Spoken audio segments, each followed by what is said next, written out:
You're listening to episode 126, and we've got a big announcement today of the D6 podcast.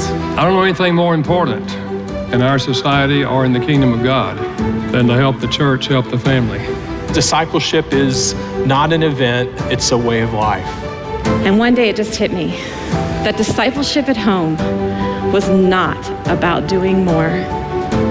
It was about inviting Christ into what we were already doing. The goal of family ministry is not families sitting on the couch holding hands and singing Kumbaya. The ultimate goal is families that love God, love people, and make disciples of all peoples. So that's why you're here. You're here to say 1 hour a week, as significant and as awesome as it is, we know that it's not enough and we want to be intentional with every hour. You're listening to the D6 podcast. Here's your hosts, Ron Hunter and Jeremy Lee. This is the family ministry podcast that helps you connect church and home. And speaking of home, we just got home from the D6 conference. What a great week. Oh, I'm still getting Ron, over it. Ron, show some excitement, man. It's okay. Okay.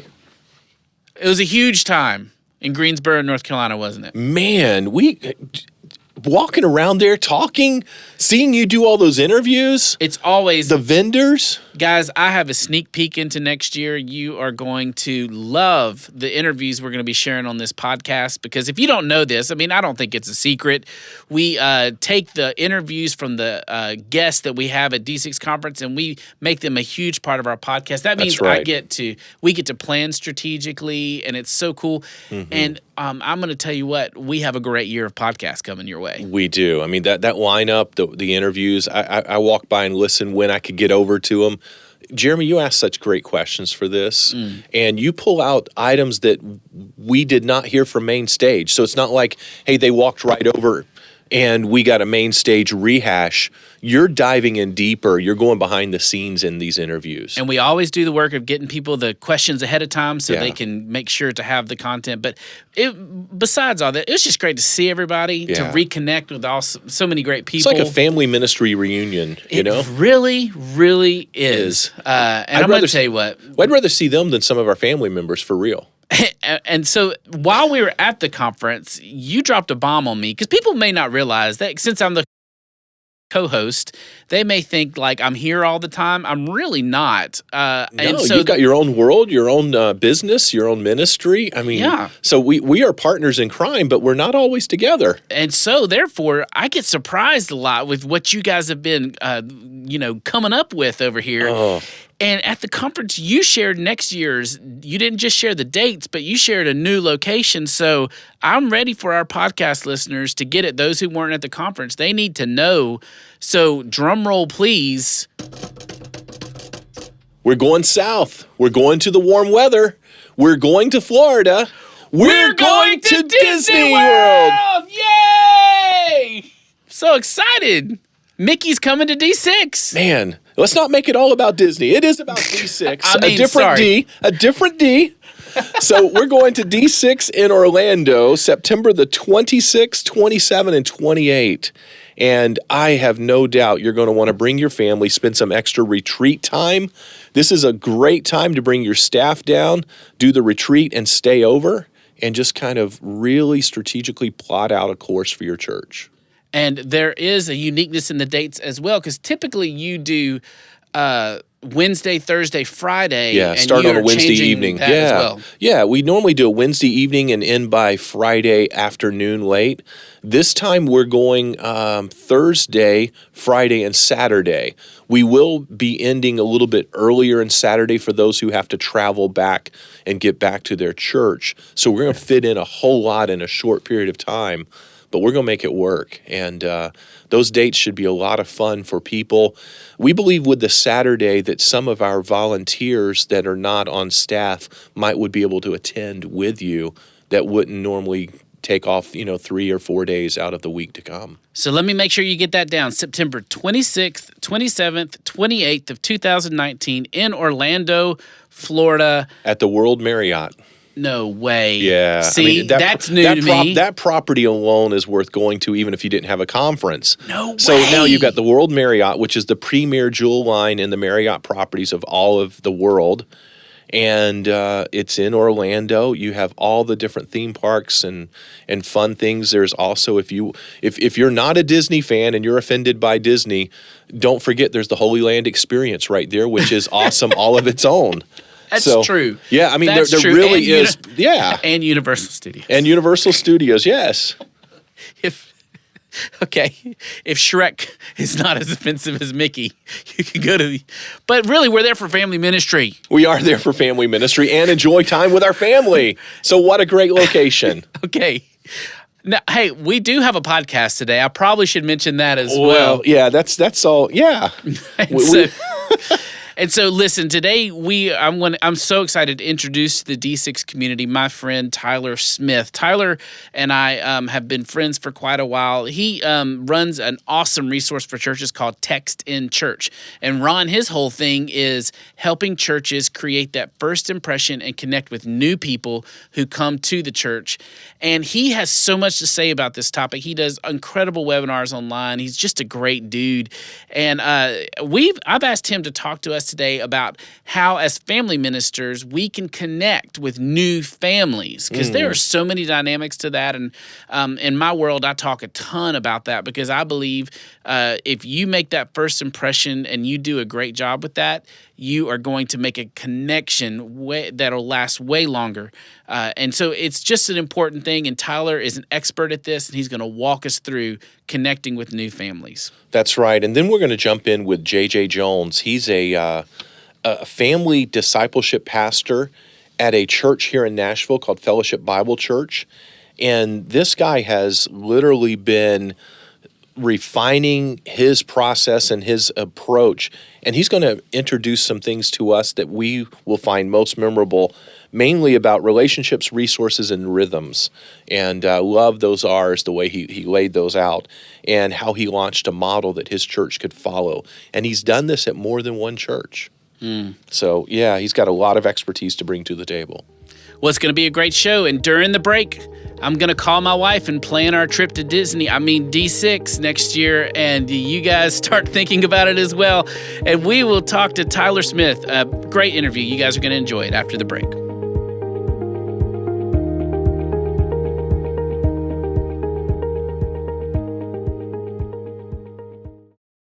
Splink is a simple way to help families in your church link together spiritually.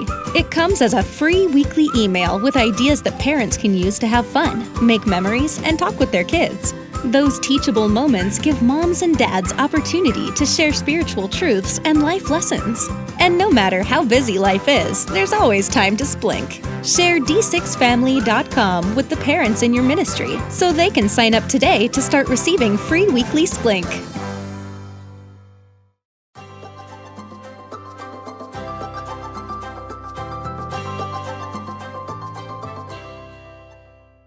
Hey, everybody, I can't wait for you to meet our guest today, Tyler Smith from textinchurch.com.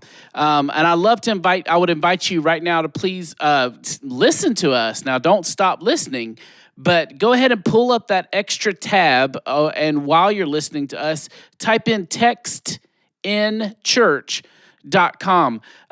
Tyler, he began this company born, and we're going to hear more about it, but born from his own experiences with first impressions of a church. And he's going to talk to us today about how we can nail the first impression of families that are coming to our church. We want to nail that first impression, because we know if we can nail that, then we can keep them. And that's just, I know what most of us are worried about.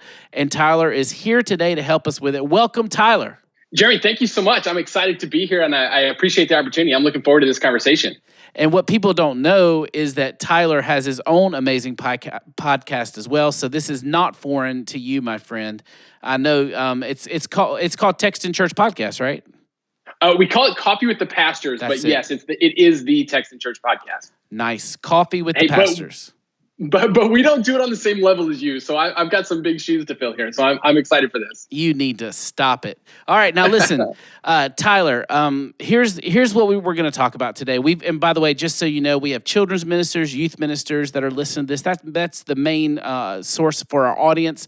And I know for them, one of the things that they are trying to accomplish before they ever get to the small group leaders and the lesson for the day and all of the different things that go along with their weekly event, it's really that first 30 seconds to a minute that a family walks into their environment that they really need to nail, but sometimes they don't realize how important it is. So let's just start there. Why should we care about that first impression we make with families?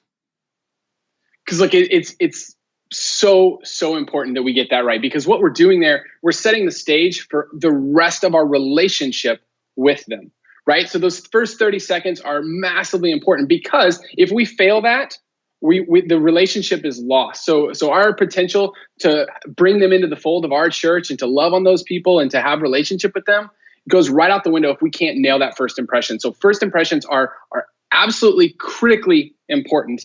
And then what we need to do is first we nail that, but then we need to continue that conversation with them so that in the next 10 days or so, we can start really building authentic relationship with them. So we can talk about some of the ways that we can pull that off. Yeah, let's do it. What are some of the ways that you can make that initial connection? Yeah, so when one of the key things I think is we need to start a conversation as soon as someone comes in the door, right? So we need to be gathering information so that we can do that. You can do that in a kiosk. We can have, handwritten forms. It really doesn't matter how we gather their information, whether it's a digital connection card. There's a million different ways. The key is that we are committed to one way and that we're going to do that incredibly well. Because once we have that information, then we can start those follow-up conversations with email, with phone calls, with writing handwritten notes, with text messages. All of those things are opened up to us once we do that very first communication with them. By shaking their hands, giving them a friendly smile, and then encouraging them to fill out that information.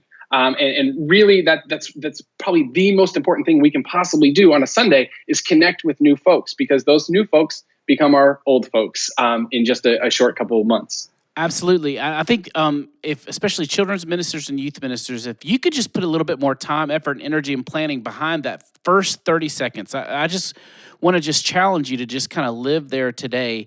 Because I know I always try to teach ministers that what kids are thinking about when they walk into the room is different than what the minister wants them to be thinking about. They're thinking, is there somebody in there that I know? Because I'm scared to death to walk into a room with people that I don't know. Isn't that right? Yeah, that's absolutely right. So I've got a 5-year-old and a 3-year-old, and we actually just went through a transition going from one church to another. And what that meant for our family was we were kind of church shopping for a little while. There was several months where we were at a new church every single weekend. And for my family, that was completely miserable. And here's why. My kids are very much introverts. They're very, very shy. They do not like being in new situations. And so that was every Sunday morning. So literally our drive to church was 2 kids in the back seat crying that they didn't want to go to a new church today. And so recognizing that, and I can't tell you how many churches nailed this. When we walked in the door, there was this friendly face that was down on a knee chatting with our kids and starting to build and break down those walls and then build relationship. And so, yes, the human aspect to that is so critically important. And to be honest, not everyone is gifted at that, right? There are certain people that can just do that amazingly well. And if I'm honest with you, I'm not one of those. And so what we need to do is to know our role and then put people in those places that have the ability to just succeed unbelievably well in building relationship, particularly with young children. I love that you brought in the introvert element, because sometimes I think the mistake is made that we think if we create this loud party with all these people yelling and screaming and giving high fives, that is a welcoming environment. But that's only a welcoming environment for a certain type of person, correct? How can we consider the introverts when we're trying to create that welcoming environment? Yeah, so I think it's just recognizing that not everyone is the same. So yes, my children are very introverted. My mom's also a special ed teacher. So like my take on the world is a little bit different than other people's, and especially like an extrovert, someone that's going to love that party environment. I don't thrive in that scenario. And I know lots of other people that don't as well. And so I think one of the ways that we can just be thoughtful is to have space that can be quiet, where we can take someone. So when we first walk into a church space and we're filling out some of those forms, and you can see it, you've got like both of my children would be wrapped to my back of both of my legs with fear in their eyes. If I'm honest, that's what they're feeling right now. And so what I love about that, though, is we can go from that extreme moment and just with a simple conversation, somebody can offer us into a room that's a little bit quieter, that's smaller. There's not so many people. And now all of a sudden my kids are both out there playing and having an awesome time. So it can be overcome, but you have to just be intentional and think about that, knowing that not all people are the same. I'm so glad you said that. There's got to be somebody listening to this that's planning to build some kind of ministry space. And here's my free advice to you. Because I've always wanted to do this. I've never had the chance to do it. I think every ministry space for kids and for teenagers should have its own have you seen those movies with the interrogation room where yes. where behind the Yes. double-sided mirror there's this quiet space and they're watching the interrogation? We need those rooms for new families, don't you think? Where they could just watch the room before they enter the room. That's so important, right? Yeah, absolutely. If I could have had a space where I could have just chatted with my 5-year-old, especially Zach, who would get so anxious in those in situations, if I could have just held him and we could have looked and watched and saw what everyone else was doing, it would have been comforted and he would have been just fine. But it's when you just get thrown in there that it's that humongous curveball. Now, isn't this an awesome opportunity for volunteers? We're always looking for things that we can use our volunteers for. Shouldn't there be like a hospitality task force going on? How do we set up volunteers to be one of those welcoming faces in our ministries? Yeah, I think every church has to have a hospitality team. And basically your number one criteria to be on that team is you have to just be a loving person. Like one of those people that just exude love. Everywhere they go, everyone knows them, likes them. That is the person you want on your hospitality team. And their sole job can just simply be shaking people's hands, giving them that friendly smile that only they can do, and breaking down those walls. Because once we break down those walls, then that gives us the ability to follow up with people in ways that are just not available to us otherwise. So just dream with me for a minute. If you have a church experience where someone comes and they sit down in the pew and everything goes okay, everything goes fine. The preaching is great. The worship is great. They have an okay time there. Your children's ministry is good, and they leave, but they don't know anyone's name. No one knows their name other than maybe what they wrote on a form.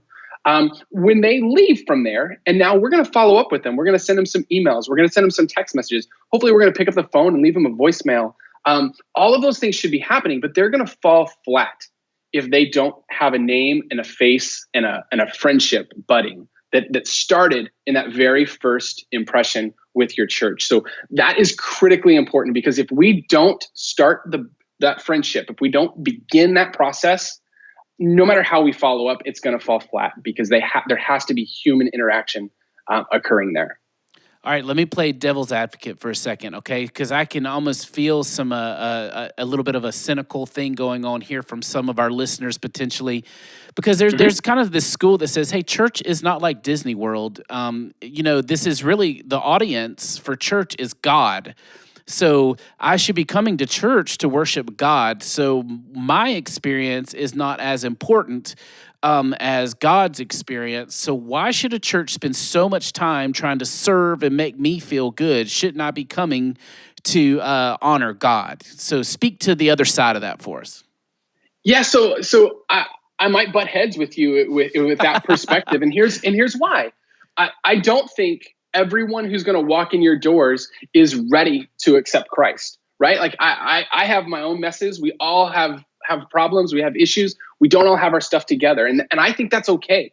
And I think that's what church is for. I think God is in that walk with us. So whether I walk in for the first time in a year, or the first time in my lifetime, or the first time just this week, I think God has space for us there. And what I think is really important is that me, as the person who hasn't been to church in a year, someone needs to grab my hand and help me to feel comfortable there. And I don't actually mean hold their hand, but I mean build relationship with me, because there's a lot of stuff that can get in the way from this Sunday and next Sunday. And if I don't have a life pattern of coming to church, maybe I've been burned by the church or bored by the church, or for whatever reason, I just am not attending church these days.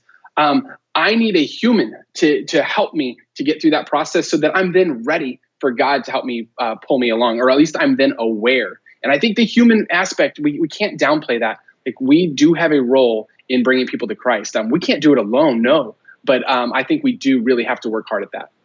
Okay, that's the way to answer that. Good job. All right, so listen, I want people to hear the story of how you came to form Text in Church. But before I jump into that, you have chosen texting, but you have said earlier that we need to have some kind of plan to respond to someone who takes the time to come and visit our church. I wish I knew you when I was on staff at a church, because this was one of those places where I just wasn't strong. My mind just didn't think about the logistics and systems and processes that I needed to have in place to have a great follow-up system. So therefore, people would slip through the cracks, and I felt bad about that. And I wish I knew you because you really help ministers think through that. So as we think about follow-up, obviously, please feel free to tell us why texting is a great version to take a follow-up. But talk to us about kind of some systems that we need to make sure we have in place when we think about follow-up. Yeah, so you have to be ready for your first-time guest. And I think part of that is having a system in place to invite them back. And so one of the best ways we can do that is we can create a guest follow-up system. At Text in Church, we have a 6-week follow-up system that's completely automated, where all you do is you enter in someone's information, or they text in welcome to a phone number. And when they do that, we text them back with a link to a digital connection card. So as soon as they fill out that digital connection card, or they fill out your pew pad, or however you gather that information, you put it into the system, and then it is going to queue off a series of emails and of text messages, of reminder messages to your staff saying, hey, write this person a note, or pick up the phone and give this person a phone call.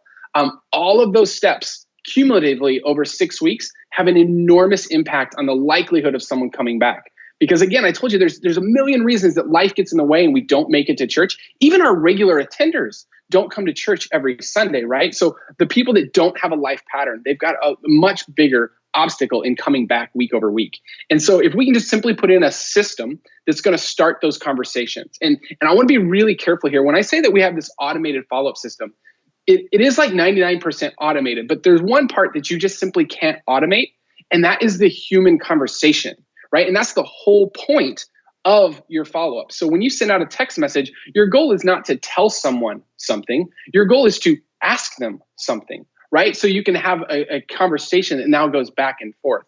You see, like one of the things that we, especially when we first launched, we got beat up pretty hard because people were saying, and this was 5 years ago, churches had not really adopted the texting platform at that time, but they were saying, look, Tyler, you've got this all wrong. Technology is never going to replace human interaction. And they were saying that as though that's what I thought. And of course, I don't believe that. And I don't think anyone does. When technology is used correctly, it's this tool that facilitates human interaction, right? So when you're doing guest follow-up, when you send out a message, like your goal of that message should be coffee with the pastor, or it should be that they come back and worship with you again, or it should be the event that you have coming up on Wednesday night. Like those are our end goals, or just simply them writing back. One of the best things that can happen when you reach out to someone and you invite them to coffee with the pastors, let's say, and they write back and they say, oh, sorry, we're out of town, I can't make it. Like that is something to celebrate, right? That was someone who you connected with on a deep enough level that they wish they could have been there. And now it's just up to you to find a different time for them to connect. Like that's a problem we can definitely overcome. But what we now know is that we have a relationship going on with this person. And now we can reply back and we can say, oh, sorry, you can't make it this Sunday. You know what? I've got next Tuesday morning free. If that's something that if your church is at a size where you can do it that way, or if you have a hospitality team where you can have individuals go and meet with them, that's an option. Or you just simply say, hey, next month we're doing it again. We'd love to have you there.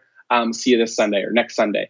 So those are the ways that we can just start those conversations, leveraging a little bit of technology to initiate them. And then the human aspect comes in when we just reply to those and have just authentic conversation. My goodness. So, and this is not a small thing. What you've done with Text in Church, I'm reading here, make sure I'm right. 17,476 plus church leaders trust your award-winning church communication software. Dude, for real? 17,000? Yeah. So, I mean, basically but we're not, there's nothing there. There's nothing profound happening here. Like, Jeremy, you're putting me up on a pedestal here, and it's not deserved at all. All we're doing is leveraging the number one communication channel that everyone's using, right? Like, there's nothing groundbreaking around this. One of a couple stats I think we all have to know, and this is why Text in Church has been successful, is that there are 23 billion text messages being sent every single day. That's 23 with a B. Billion text messages. It's so prevalent. And 90% of text messages are read within 3 minutes. So if you have a communication problem, if you've ever had a youth event and you sent out emails and not as many people showed up as you had hoped, it's because you sent out emails. If you had sent out a text message, 90% of those people would have read your text message within 3 minutes. Another statistic is 45% of text messages are replied to. If you compare that against email's 6% reply rates. So like, it's massively different. It's a different communication channel. And I'm not saying it's actually superior to email. They're just different. They're unique. They both have their pros and cons. But if you have a small message that you need to get heard, text message is definitely the way to go. Because look, 91% of phone users, I find this completely incredible, but I do fall victim to the stat here. 91% of phone users keep it within 3 feet 24 hours a day. Are you one of those? I plead the fifth. I am. I sleep by my phone. It sits right by my head. And I never put it down. And that's the world that so many of us live in. And we can make arguments as to whether or not we're spending too much time on our phones. Totally understand that and would support that. But this is the way that people are communicating. Text messages are the way that we engage in conversations. And so we as the church have to accept that and then start to leverage that as a tool for us to be able to communicate as well. Bro, how did you start this? Okay, let's get into it. Where did Text in Church come from? So honestly, it was a complete accident. So my older brother is a church planter out in Sacramento, California. I was on a church plant team here in Kansas City on the leadership team. And basically, we were having these conversations around how do we do follow-up better? And my church here in Kansas City, we had worked really hard and we mapped this whole thing out. And I'll never forget this. It was this cold January night. And we finish after like 2 hours. This thing's beautiful. We know it's going to work. It's never been used, but we think it's going to work. And our pastor says, okay, so who wants to be in charge of this? And no one raised their hand, myself included. And so it was this like moment of defeat. We had worked hard. We thought we had built something that would be effective, and none of us had time or could make time in our lives to actually implement it. And so I was driving home that night from the church, and I got a text message from Southwest Airlines. So Text in Church would not exist without Southwest Airlines, as funny as that is. But I got this text from them telling me that my vacation for tomorrow was actually now going to be 2 hours delayed. And so now I'm like super angry, right? Now my vacation's delayed. And then I had this kind of epiphany moment where I'm like, oh, wait a minute. If Southwest Airlines can leverage technology to let me know that, can't the church leverage technology to do basic follow-up? And so I pick up the phone, I call my brother, and I tell him my brilliant idea. And he says, Tyler, that's the dumbest thing I've ever heard. Like, Buddy. The church is not the same as Southwest Airlines. We are not a customer. We're building real, true, authentic relationships. And he couldn't have been more right. And in my head, I was going to use one of those short codes like Southwest Airlines does. And we were just going to be able to push information at everybody and yell with a big bullhorn, and everyone would listen and do what we said. But that's not the way the church is meant. And that's not the way that it exists. And so we went back to the drawing board, and what we actually ended up doing was finding a way that we could set up each church with a local telephone number. And then when we send messages from that local number, they then go right onto someone's cell phone. So they just have an app, and now they're having true conversation right there on their phone. And when you do those human things, when you take the text message away from being a bullhorn, but you make it be a conversational piece, when you still make the phone calls, when you pick up the phone and do that, when you still handwrite notes, when you go and deliver a coffee mug, when you do all of those things together, that's when the magic starts to happen. And so all we did was take basic, really their marketing principles. Like if you've ever gotten onto anyone's email list, like if you ever got on the Pizza Hut pizza list, right, you're going to get text messages about these specials that they do. You're going to get emails about it. You're going to get things in the mail about it. Like that is a proven system. And the church is kind of, sort of leverage that historically, right? We typically have some kind of form letter that we're going to mail out. We will put you on our email newsletter, right? Those are all pieces of the puzzle, but they're not the critical piece to making relationship. And I think that's where the church has to take a big step forward from the traditional secular marketing world, where all they need to do is just push that information out there and then eventually people will bite. The church has to go much, much further than that. They have to have the information in front of everyone, but they also have to do it in an authentic and friendly way where people can take that next step without feeling marketed to, because that's not what we're doing. What we're doing is just truly having a sincere interest in building relationship.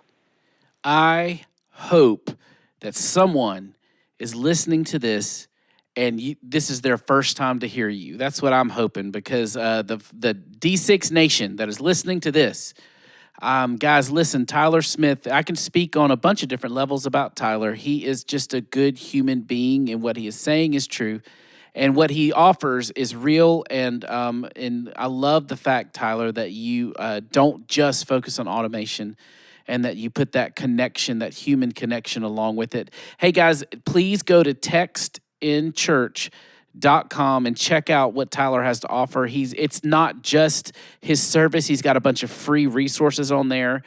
Hey, Tyler, if somebody's listening to this and you have challenged them and they want to get in touch with you or somebody in your organization for help in planning their follow-up, even if they don't use your service, would you guys be open to helping them? And if so, where should they go?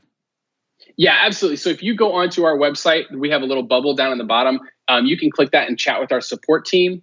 Another way, I'll give you my email address. You are more than welcome to just shoot me an email. It is tyler.s@textinchurch.com. So Tyler, tyler.s@textinchurch.com. Shoot me an email. I would love to engage with you and to share some of the things that we have learned. Anything that I shared today, and this is anytime I do a webinar, this is something I'm always very upfront with. Anything that I share with you, it's not because of any brilliance of my own. If I'm good at anything, it's at listening. And so I've had this rare opportunity where I get to talk with thousands of pastors. On a daily basis, I'm talking with pastors across the country, and I listen to what's working and to what's not working. And so anything that I share with you is just something that someone else has passed on to me that I'm then able to share with you. Another way, if you want to kind of see how Text in Church can work, you can text the word demo. So just DEMO to 816-482-3337. And when you do that, you'll get a text message right back and with a link to a digital connection card. And that digital connection card is tied into Text in Church. It's part of Text in Church. When you fill that out, you'll get a message right back. And so you'll be able to see how that works. Everything's fully customizable. So if you wanted to build that out yourself, you could do it in just a matter of minutes. But again, just demo to 816-482-3337. And let me just take 1 second. Jeremy, thank you so much for having me on, because this is an awesome opportunity to reach thousands and thousands of church leaders across the country. But it's also a chance to chat with you. And we do not chat near enough. True. So I want to make sure that we have more of these conversations, because you're a good friend and someone that I definitely look up to. So I appreciate this time. Hey, man, same here, and thank you for being with us. Hey, guys, his name is Tyler Smith, and like we said, you can go to textinchurch.com to learn more. Thank you for being here, Tyler, and thank you guys for listening. We love it. Thank you so much.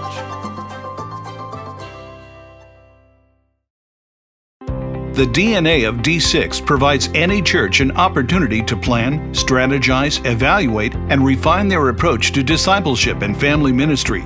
Dr. Ron Hunter's book shares vital philosophy and strategy built on the foundation of Deuteronomy 6. Readers will be able to build on this foundation to disciple every generation in their church. Each book comes with a free church health assessment. Visit d6family.com to find helpful coaching sessions and resources, and order your copy today.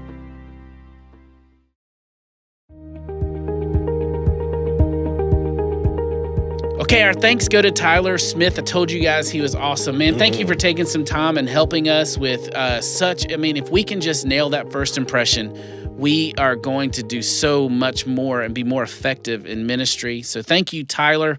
And before we move on, I want to talk to you guys. About 2 years ago, Ron, D6 has, y'all released a resource that was filled with family ministry resources and training. It's kind of a membership deal. It's a way for a church to become a D6 church. Yes. And you guys have kind of brought out a whole new, cool, improved version of that, and even given it kind of a new name. So I wanted to ask you to talk more about that. Absolutely. D6 Plus. You know, the one thing that we hear most from you as our listeners and from our customers and attendees is, give me practical ways that I can take this back to the people who don't attend the conference. And inside D6 Plus, you're going to find videos of all of our speakers, all of our MP3s from our breakout sessions, so you can hear the audio of them. You can see the video of the ones who are on main stage that's given us permission, which that's like 98% of all of our speakers, which means you could actually use them to train and do a service in your church and bring in, you know, whatever big name we've had. You whoever your favorite was. I don't even want to throw out a name. You know, you just go and look in those archives and find it. We also have training resources for your teachers, video training that's not tied to a curriculum. And we've got parenting tools that teaches and trains them how to have those most difficult conversations around the pain points of life.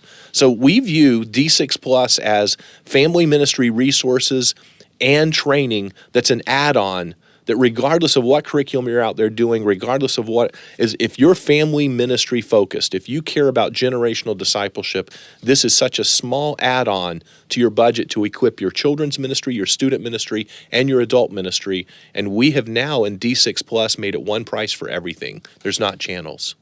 So if you connected with us at the D6 conference, or maybe you're a listener of the podcast and you want to go to the next level, you want to have the DTR and define our relationship and get a little bit deeper together, baby. And by the way, D6 Plus is the way to do it. It is. And by the way, this is only open for a few more days, and then the cart closes, and it'll be closed for several months. And then all you can do is get on the waiting list until it opens up again.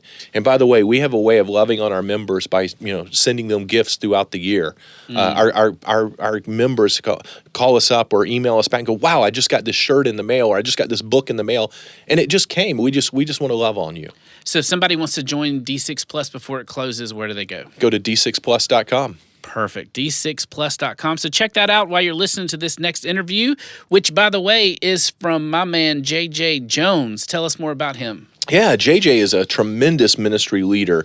He has been in more than one church, and he has made a significant difference in family ministry. He teaches the theology of family ministry, and he has come in and launched a model and walked alongside the families inside the church. You see, we forget that the church is there to equip families. It's not families or church, it's both and. And he has developed a way to come alongside, and we're just going to talk through the practical ways to go shoulder to shoulder with moms and dads and grandparents. Sounds good. Let's listen to J.J. Jones. I want to welcome J.J. Jones to the D6 podcast. His background in ministry has been student ministry the bulk of his entire time. But like we've seen most churches who have understood the shift that is occurring, J.J. is swapped over to family ministry.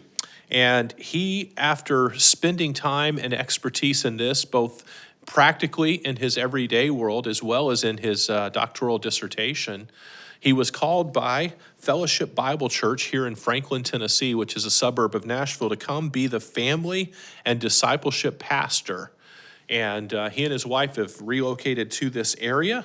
They've been married 28 years. They have 2 adult kids, a son who's 18, a daughter who's 23. The daughter just graduated from Baylor. Congratulations on that, JJ. Yeah, it's great. So you're off the paying for tuition for the daughter, but you're about to begin with your son who's heading off to Belmont, I understand, to study music and business. Yeah, that's correct. We're excited about that. Mom's really excited that he's going to be just down the road and, you know, within earshot if we need him. But I may get a raise in about 4 or 5 years after he's done finally. So. Oh, man, I can tell you, after both of our kids being out of college, you will definitely get a raise. Well, let's jump in. Fellowship Bible called you because they were not doing family ministry the way that we see churches today shifting, and They saw your background, saw your passion, saw your expertise, and they called you to come and not take over a family ministry, but to develop one from scratch. So what I'd love for you to do is describe what the church looked like prior to your coming. Obviously, they were healthy enough to realize they needed it, but what did it look like? And then begin telling us about the very first steps. I'm not talking about several months into it. I'm talking the first 60 to 90 days on the ground. What did that look like? So my charge was really to come and to kind of help launch and see what that would look like. And, really beginning steps, Ron, the first thing we did was just have a lot of conversations. I didn't make a lot of changes. I didn't do a lot at first other than get to know the people, especially get to know the families. We have a lot of young families that are hungry for just what it would look like to disciple their own children in the home. So what do those conversations sound like? You're meeting a family and they're already nervous because here's the new staff member. What literally walk us through what did that conversation sound like that you were having over and over? Well, it was really just hearing their heart of where they wanted to take their kids and what they would want to see. I really tried to help them. I would ask questions like, "Hey, where do you? I don't want to know where you want to see your kids when they graduate. Because we kind of think, oh, if we just launch well, we're doing good. I want to know where you want to see your kids. 20 years down the road, 30 years down the road, 40 years down the road, when they have their family. That's the kind of character and discipleship that we're going after. We want this to be something that pours into generation after generation. So a lot of those conversations were really, they were excited more than nervous. They were like, we can't wait to see. It was really kind of some pressure that I probably put on myself. Like, man, I gotta start launching stuff. And I really wanted to learn the culture. I wanted to learn the context because it was not just a new geographical area, but a new church culture I was coming into as well. First time being multi-site. Mm-hmm. What does it look like if we just do this, or is everybody going to do this? And those are conversations we're still having. Yes. Still up in the air as we're in a season of restructuring and revisioning. But a lot of those conversations, is we can't wait. And there was this excitement of what's it going to look like? How are you going to roll this out? And I was really trying to say, okay, let's focus on your kid's heart, because that's where discipleship really happens. What are you doing now? What is it that we could do to help you? What kind of resources could we give you? What would it look like for us to journey along with you and equip you as parents to be the primary disciplers in the home? JJ, let me stop you here for a second, because I want our audience to catch the gravity of what you've described. You went in, and your very first action steps were to help the parents see the goals and the mindsets of what should be done, not at church, but in the home. Correct. You were a new staff member. Most people would go in and start changing things that happened at church, and you wanted to help parents identify what needed to happen, not at church, but at home. Absolutely. I'm sorry, that's just kind of that sidebar commentary I wanted people to catch there. Keep going. Absolutely. Yeah, absolutely. We wanted to help them be thinking about that, because we're in the middle. We're a year into this. We kind of launched our model about a year ago, last fall. So not even a year ago, but we wanted to kind of lay the groundwork. Look, this is not, we're not going to be doing this for you. We're going to be equipping you. You can do it better than we can. We have your kids at best, maybe 2 hours a week. You have them for all the other hours, and so there, the fraction that we use in D6, that we're trying to help them understand the gravity that you have more time with your kids than any of us professionally could. Our goal is to be focusing on equipping you, not just teaching your kids. We want to help you be that primary person. So having those conversations, and Ron, this is still a culture change, because this is Nashville. I grew up in Memphis. This is a buckle of the Bible Belt. We do church well here. Yeah. But we want to do discipleship at home even better. So it was really just, redirecting those conversations and hearing from them, having conversations with, I was leading a more sizable team. I lead the children's team. I lead the youth team. It was conversations of, okay, what does this look like for all of us to work together towards the same goal? And what does it look like for us to have the same end in mind? And how are we going to develop this strategy to do that? Right? We knew that some of the models that were out there would work. We knew that the model was just the skeleton of what we're going to put the meat on. Right. For how we're going to do this. And that's really kind of how we've developed this and how we've kind of unveiled our strategy and this movement towards this. It's a work in progress. So let me play the role of a brand new parent who is walking through the doors of Fellowship Bible Church. I have 3 kids. I have a teenager, I have a middle school, and I have one in upper elementary. And I say, hey, what do you have here for families? What's going to be your answer? Describe your model. Describe what I'm brand new. What are you going to tell me in your elevator pitch, so to speak? So we're gonna tell them basically, because we've had these conversations, that we have a strategy for us to walk alongside you as you lead and disciple your kids at home. That's anytime I'm on stage or some of my staff is on stage. That's what we tell them. Our desire here at Fellowship is to come alongside our families and to equip them to lead and disciple in the home. Now, they're going to find me, and I'm going to be standing by our resource center. That right behind the resource center, on both sides of it, is a huge mural of our family ministry strategy and our own personal discipleship strategy. And those two, we want to work in concert together. So I'm going to tell them, hey, here are, there's 8 key markers on this. We call it the faith trail. There's 8 key markers that we're going to recognize and journey alongside you, kind of like milestones as families. But we're going to have all these other ways that we pour into you. We tell them, there are certain rhythms that we want to walk with you on and help you develop in the home and develop and walk with you in partnership together as a church and homework together. There are resources that we're going to provide for you, and there are relationships that we want you to develop in the lives and voices in the lives of your kids that are speaking the same truth from Scripture into them that you are. You can't do this alone. You're not made to do this alone. We're in this together, and we want to walk and journey along with you. We do that through this model and through the rhythms, relationships, and resources. So what tools do you put in the hands of the parents for those rhythms, relationships, and resources so they can do it? It's one thing for you to tell them what they should do. What's your how? Give us a how, and try to do this in, say, a minute or so. Well, we do a lot of parent equipping classes. We're developing a lot of parent equipping classes where we give them some hands-on tools and some ways to do this. But with rhythms, man, we help them understand and see and identify key times, like how to have a family time, how to have a devotion. A lot of parents want to do that. They just don't know how. There's all kinds of tools out there. We have some in our resource center, our library that goes with it that they can check out. We put those in their hands. We teach them in some of these equipping classes how to look for these God moments where you can take that and have this discussion deeper with your kids, as age appropriate as it is. We provide during key seasons, the Israelites and God's people always had rhythms and celebrations, different feasts, different times that they would recognize God's faithfulness. Well, we have that in the church as well. There's seasons in the church calendar. So things like Advent and Holy Week, we put things in their hands to help do that. We want them to develop those rhythms.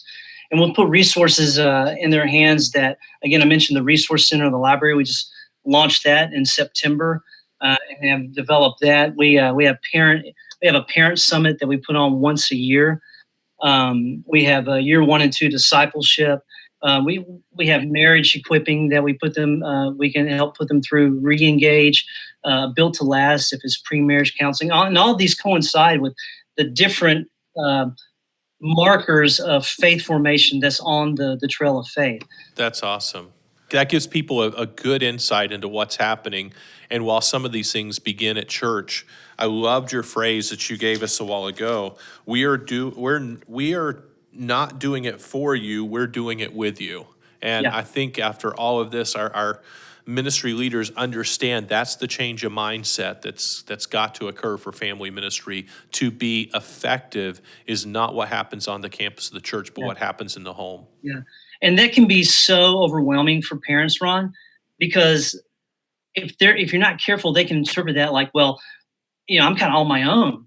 And that's not what we're conveying at all. We want them to understand there is a community, there's a family around them. I mean, when you look at Moses' command in Deuteronomy 6, it's not just to the household, it's to the whole community.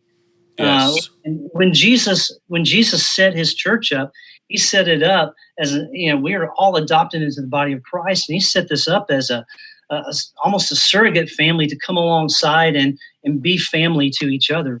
Absolutely. Well, JJ, I want to say thank you for sharing. There's so much one can cover, but I wanted them to see the initial launch and how this works.